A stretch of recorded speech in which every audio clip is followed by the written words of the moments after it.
ఆంధ్రప్రదేశ్ ప్రభుత్వం రాష్ట్ర మహిళల కోసం ప్రారంభించబోతున్న మరో అద్భుతమైనటువంటి పథకం.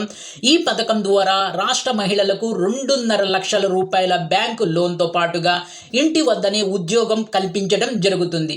ఎంతైతే బ్యాంకు లోన్ తీసుకున్నారో ఈ లోన్కి బ్యాంకుకి ఎలాంటి గ్యారంటీ అనేది ఇవ్వనవసరం లేదు. రెండోది ఏంటంటే తీసుకున్న లోన్ మీద ఎలాంటి వడ్డీ అనేది బ్యాంకు విధించదు. మూడోది ఏంటంటే మీరు తీసుకున్న లోన్లో కేవలం 75% రీపే చేస్తే సరిపోతుంది. అంటే 25% సబ్సిడీ అనేది అందిస్తుంది. ఇంతే కాకుండా మీరు తీసుకున్న లోను 1, 2, 3 కాదు, ఏకంగా 7 సంవత్సరాల కాలంలో రీపే చేస్తే సరిపోతుంది. ఇది చాలా అద్భుతమైనటువంటి పథకంగా కనబడుతుంది. ఈ అద్భుతమైనటువంటి పథకాన్ని ఆంధ్రప్రదేశ్ ప్రభుత్వం రాష్ట్ర మహిళల కోసం ప్రారంభించబోతుంది. ఈ పథకానికి సంబంధించి పూర్తి వివరాలు మీకు ఇక్కడ క్లియర్గా ఎక్స్ప్లెయిన్ చేస్తాను. నా చిన్న రిక్వెస్ట్ ఏంటంటే మీరు గనక మొదటిసారి నా ఈ ఛానల్ చూస్తున్నట్లయితే ఛానల్ని సబ్స్క్రైబ్ చేసుకొని ప్రక్కనే ఉన్న బెల్ ఐకాన్ని ప్రెస్ చేస్తాం మర్చిపోవద్దు. ఇక ఆంధ్రప్రదేశ్ ప్రభుత్వం రాష్ట్ర మహిళల కోసం ప్రారంభించబోతున్నటువంటి ఈ అద్భుత పథకం పేరే డిజిటల్ లక్ష్మి పథకం 2025. దీన్నే డీజీ లక్ష్మి స్కీమ్ 2025 అంటున్నాం. ఈ పథకం క్రింద లోను ప్లస్ ఉద్యోగం 2 పొందాలంటే ముందుగా సదరు మహిళలకి ఉండవలసిన మినిమం క్వాలిఫికేషన్ రిక్వైర్మెంట్స్ ఏంటో చూద్దాం. ముందుగా మహిళ ఏదో ఒక డ్వాక్రా సంఘంలో సభ్యురాలయ్యి ఉండాలి. ఇది ఫస్ట్ పాయింట్.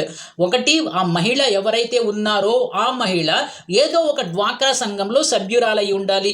రెండోది, మహిళ ఆంధ్రప్రదేశ్ రాష్ట్ర శాశ్వత నివాసి అయి ఉండాలి.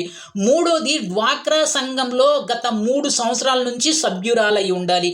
డ్వాక్రా సంఘంలో ఉన్న ప్రతి మహిళకి కూడా ఈ విధంగా లోన్ అనేది అందించడం, ఉద్యోగం అనేది కల్పించడం జరుగుతుంది. సో నెక్స్ట్ ఏంటంటే మహిళ వయసు మినిమం 21 ఇయర్స్ ఉండాలి, మ్యాక్సిమం 40 ఇయర్స్ ఉండాలి.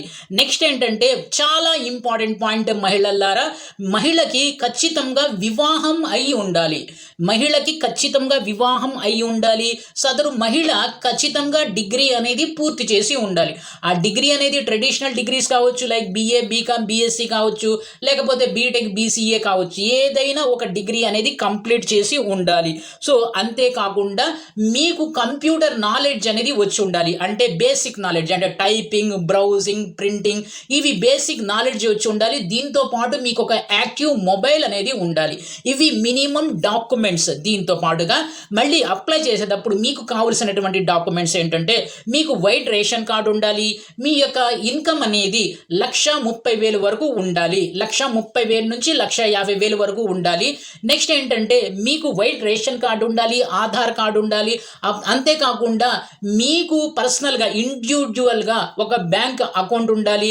దాంతో పాటుగా మీరు సో అండ్ సో డ్వాక్రా సంఘంలో మహిళ అని గుర్తించడానికి ఆ డ్వాక్రా సంఘంకి సంబంధించిన కామన్ పాస్బుక్ కావాలి.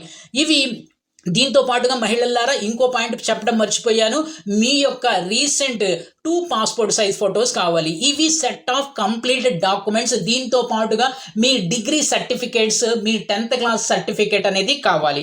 ఇవి మినిమం, ఇవి ద హోల్ డాక్యుమెంట్స్. ఈ డాక్యుమెంట్స్తో మీరు అప్లై చేసుకోవచ్చు. ఈ అప్లై చేసుకునే ముందు అసలు ఈ పథకం ఏంటో ఒకసారి చెప్తాను. ఈ పథకం క్రింద మిమ్మల్ని డిజిటల్ లక్ష్మి లేక డీజీ లక్ష్మిగా ప్రభుత్వం గుర్తిస్తుంది. అంటే ఏంటంటే మీకు 2.5 లక్షల వరకు లోన్ ఇప్పించి తీసుకున్న లోన్ ద్వారా మీరు మీ ఇంటి దగ్గరే మీ ఫస్ట్ ఏదైతే ముందు రూమ్ ఉంటుందో దాన్ని ఒక ఇంటర్నెట్ సెంటర్ లాగా మార్చుకొని, సో ఈ సేవ మీ సేవ కార్యక్రమాలు అంటే రాష్ట్ర ప్రభుత్వం అందిస్తున్నటువంటి డిజిటల్ సర్వీసెస్ దాదాపుగా 250 డిజిటల్ సర్వీసెస్ రాష్ట్ర ప్రభుత్వం అందిస్తుంది. ఈ సర్వీసెస్ అన్నిటినీ కూడా మీరు ప్రొవైడ్ చేయాలి. మీకు ప్రభుత్వం ఒక ఆథరైజ్డ్ ఏజెంట్గా నియమించుకుంటుంది. మీకు ఒక అథారిటీ, మీకు ఒక ఎలిజిబిలిటీ అనేది ఇస్తుంది. మీరు ఈ విధంగా మీ కమ్యూనిటీలో అంటే మీ ఏరియాలో మీరు మీ సేవ లేక ఈ సేవ ఏదైతే చేస్తుందో ఆ పనులన్నీ కూడా చేయవలసి ఉంటుంది. For an example pan card apply, లేక ఆధార్ అప్లై, లేక కరెంట్ బిల్లు కట్టడం, ఇలాంటి డిజిటల్ సర్వీసెస్ ఉంటాయి కదా. ఈ డిజిటల్ సర్వీసెస్ మీ ఏరియాలో చేసేటటువంటి క్వాలిఫికేషన్ లేక చేసేటటువంటి హక్కు, అథారిటీ అనేది ప్రభుత్వం మీకు ఇస్తుంది. దీని ద్వారా ప్రతి సర్వీస్ నుంచి మీరు ఎంతో కొంత అమౌంట్ అనేది పొందుతారు. కాబట్టి యాజ్ అన్ యావరేజ్ ప్రతి మంత్లో కూడా మీరు టౌన్లో ఉంటారు పెట్టారు కాబట్టి ప్రతి మంత్లో కూడా మీకు మినిమం 15,000 to 20,000 రూపీస్ సంపాదించవచ్చు. అంతేకాకుండా ఇంకో పాయింట్ కూడా చెప్తుంది ప్రభుత్వం. అదేంటంటే మీరు డ్వాక్రా సంఘంలో ఉండాలి ఖచ్చితంగా. ఈ పని చేసుకోవచ్చు, డీజీ లక్ష్మి పని చేసుకోవచ్చు. దీంతో పాటుగా మీరు ఏదైనా ఇంకో పని కూడా చేసుకోవచ్చు. దానికి ప్రభుత్వం ఎలాంటి అబ్జెక్షన్ అనేది చెప్పట్లేదు. సో ఈ పథకాన్ని మొదటి దశగా టౌన్స్, పట్టణాల్లో, సిటీస్లో ఇంప్లిమెంట్ చేయబోతున్నారు. సో రాష్ట్ర ప్రభుత్వం, కేంద్ర ప్రభుత్వం మొత్తానికి 250 డిజిటల్ సర్వీసెస్ అందిస్తుంది. ఈ డిజిటల్ సర్వీసెస్కి మీకు అథారిటీ ఇస్తుంది. మీ ద్వారా చేయించుకోవచ్చు అని ప్రజలకి తెలియజేసింది. దాని ద్వారా ప్రతి సర్వీస్కి మీరు కొంత అమౌంట్ అనేది పొందుతారు. సో ఇది చేయాల్సిన పని. అయితే ఇది ఎలా అప్లై చేసుకోవాలి అంటే ముందుగా మీ టౌన్స్లో లేక మీ పట్టణాల్లో మున్సిపాలిటీ కార్యాలయాలు ఉంటాయి కదా, మున్సిపాలిటీ కార్యాలయాల్లో దీనికి సంబంధించినటువంటి అప్లికేషన్ అనేది అందిస్తారు. ఆ అప్లికేషన్ని పూర్తి చేసిన తర్వాత మీ మున్సిపాలిటీలో సబ్మిట్ చేయవలసి ఉంటుంది. ప్రస్తుతానికి ఈ డిజిటల్ లక్ష్మి వెబ్సైట్ అనేది అండర్ కన్స్ట్రక్షన్ ఉంది. అంతేకాకుండా డిజిటల్ లక్ష్మి స్కీమ్ని రాష్ట్ర ప్రభుత్వం ఆగస్టు తర్వాత స్టార్ట్ చేయబోతుంది. ఎందుకంటే ఆగస్టులో మనకు ఫ్రీ బస్ సర్వీస్ అనే స్కీమ్ అనేది రాబోతుంది.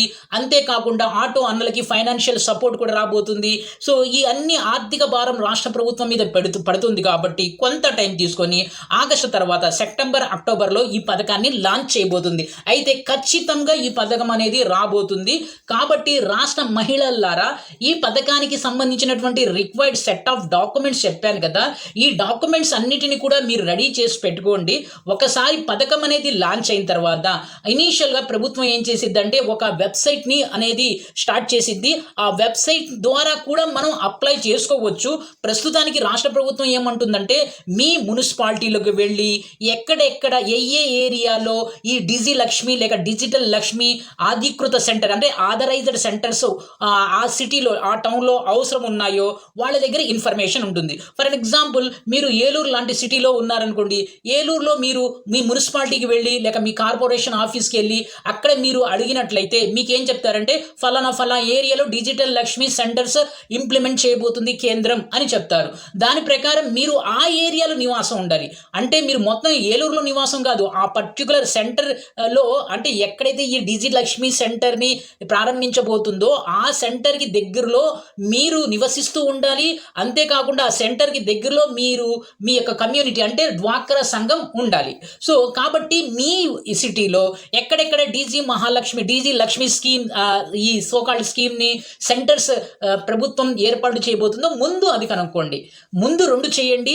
మీ ఏరియాలో ఈ డిజిటల్ లక్ష్మి స్కీమ్, ఈ సెంటర్స్ ఆథరైజ్డ్ సెంటర్ ఉందా లేదా అనేది కనుక్కోండి. సో కనుక్కున్న తర్వాత ఈ రిక్వైర్డ్ సెట్ ఆఫ్ డాక్యుమెంట్స్ని రెడీ చేసుకోండి. ఇది ఈ స్కీమ్కి సంబంధించి. ఈ స్కీమ్కి సంబంధించి ప్రభుత్వం అఫీషియల్గా డేట్ అనౌన్స్ చేసిన తర్వాత, వెబ్సైట్ని రిలీజ్ చేసిన తర్వాత మళ్ళీ మీ ముందుకు పూర్తి ఇన్ఫర్మేషన్ మరోసారి మీకు తీసుకొస్తాను. అలాగే ఎలా అప్లై చేసుకోవాలో నేను చూపిస్తాను. అంతవరకు ఈ వీడియోని లైక్ చేయండి, షేర్ చేయండి, సబ్స్క్రైబ్ చేసుకుని ప్రక్కనే ఉన్న బెల్ ఐకాన్ని ప్రెస్ చేస్తాం మర్చిపోవద్దు. Thank you.